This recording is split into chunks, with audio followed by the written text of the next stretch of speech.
Now it's time for the RupertX show. Damn it. Yeah. You know what, Brian? We got another special guest coming up, and he started off in motocross. Strangely enough, actually, he started off in. Is that motocross or motocross? Yeah, there's no R in it. It's not motocross. I know that's one of your big deals. Right, that really tweaks me. It gets you. Anyway, I want to put a warm welcome out there to a good friend of mine, a gentleman, Jerry Bennett. Jerry Bennett, everybody. Come on in. Jerry,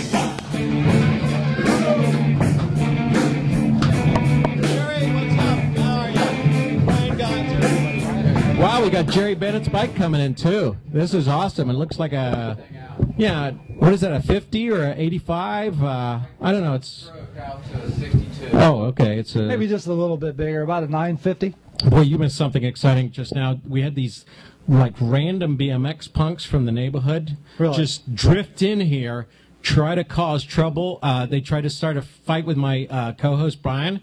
He gave him that eye. Give him the eye, Brian. Show the camera the eye. Yeah. He looks like he's got the eye. Oh, he does. Yeah, he gave me the eye. Sometimes he has two of them. Too. Yeah. But he gave him the eye, and those BMX punks, they were out of here. They were like, all skittish and everything. You know, they're out there doing their wheelies or whatever they do. Stuff like that happens when you leave the garage door open. Right? Yeah, I should leave the garage door open. Especially with all this nice stuff you got up here. Anyway, I want to thank the random BMX punks for showing up. Good buddies of mine. The Bike Doctor, got a plug for them too.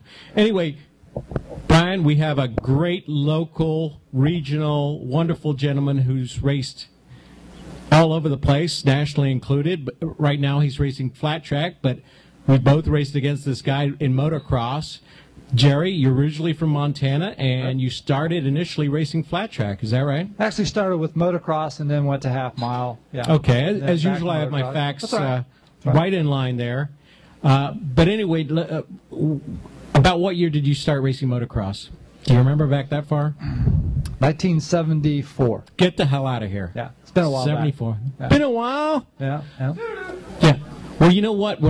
I remember it well because when I started racing 30 plus, you were, or sometime when I was racing 30 plus, you were one of only two guys in the area who's racing 40 plus. Yep. And now, of course, 40 plus has grown up huge. Big class. What happened? I think everybody got older. Oh, I see. I get it That's the way now. it goes. People get older. All right. Anyway, tell us about how your career has drifted and metamorphosized. Is that a word, Brian? Yeah. How it's blossomed into hill climb from flat track motocross to riding this beast right here. Well, I think it all started actually back in the 70s at Honda Hills. You remember Honda Hills? I do. You know, Dick Clamford and Bev Clamford made a big family event out of it and had family movies out there. I should say movies out there on our house on the race weekends. And probably my favorite all-time movie was On Any Sunday. Yeah. And watching that, I sit there and I thought, man, it's way cool that you could go and ride different types of motorcycles and not just concentrate on one type of sport. So somewhere in through there, you know, it just dawned on me I wanted to do something different. So hence the reason to starting out with motocross. And I firmly believe, and probably people will kill me for this, but I firmly believe a good motocross rider can ride anything. Wow. So at hill that climb point, included. Exactly. And then we started playing around with some local ice races. Right. And we had some very fast half-mile people in the state of Ohio, Ronnie Rawls, the E-Steps, the Pegrams, and all those, and started doing some local short tracks with my motocross bike, and was doing pretty well, winning some money with that. And they said, well, you got to turn pro and start doing it. So cool. Bought a Rotex, 600 Rotex, and went half-mile and couldn't get out of my way. Could get out of my own way. Wow. So I got back on a motocross bike and started winning some things again, and only regret I have is not turning, when I have my expert license, right, getting on an XR 750 and going with it then. So, and that's what I remember in motocross, you would go with a 40F, and the F was from the flat track denoting the state. Is that correct? Exactly. The F was the state of Ohio, right, and got my junior points, I got my expert points, and decided to go back to motocross and opened up the awards business. Right. Started motocrossing. Yep. Cindy's running that and doing a fantastic job, and she's been in my corner every step of the way. And just got to do a lot of motocrosses and meet a lot of great people in Ohio and all around. Take it. How many of them trophies that You know, I was curious about that, Rupe, and I got to ask you because I'm looking at your wall and I've got a lot of awards that came from our company up there, but I'm seeing a lot of firsts and seconds and so forth. And are those all yours? Well, actually, no. I don't think I've ever got first or second or third or fourth in my.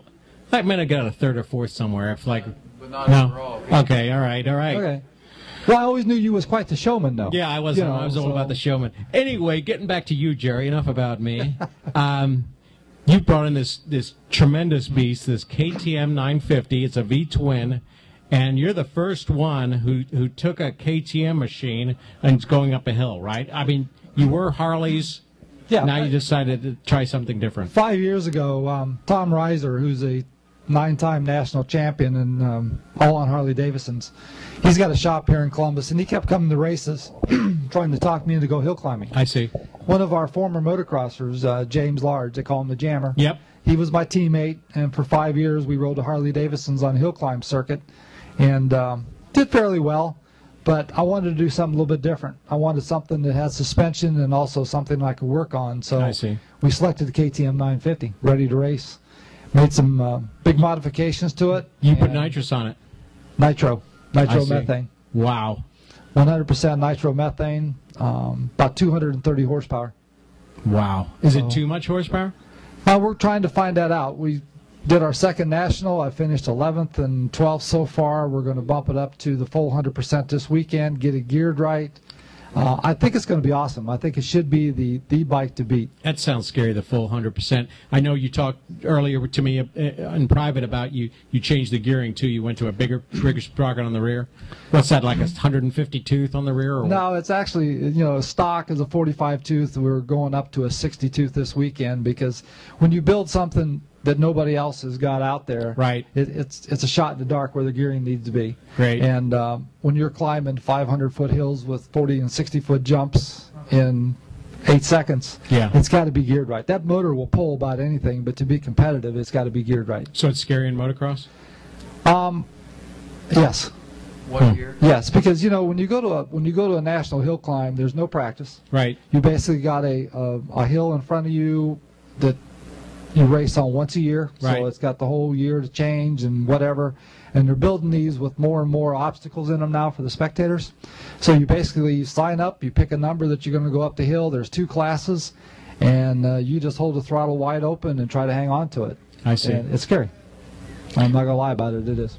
Well, I know you're running the whole AMA National Hill Climb Series, and looks like we got an ice cream truck out front now. But anyway, I really appreciate you coming by, Jerry, bringing your wonderful piece of machinery. I know you're an Ohio legend, and it's an honor to have you here. We're very privileged. Well, I very much appreciate the opportunity, Roop, and I brought back a calendar over Poster. here for you. Yeah, Oh, excellent. posters of all the hill climbs, so you have no reason not to come and partake of one of those. Right. Along with all the fans that are out there, I got posters for everybody, and come check it out. Wow. We show that poster to everybody there, co-host Brian. I see that you got a grip on the handlebars now. You figured things out there. Yeah, the whole deal with this hill climb thing is just right up here, Yeah. and then full throttle. Now, real quick, I know you got to go, but is that like a regular, like, quarter-turn motocross throttle you Yes. got? Okay. Yep. Yes, All it right. is. Yes. One gear, the bike's locked in one gear, so the concept is pull the clutch in, hold it wide open, and drop the clutch and hang on. What gear is it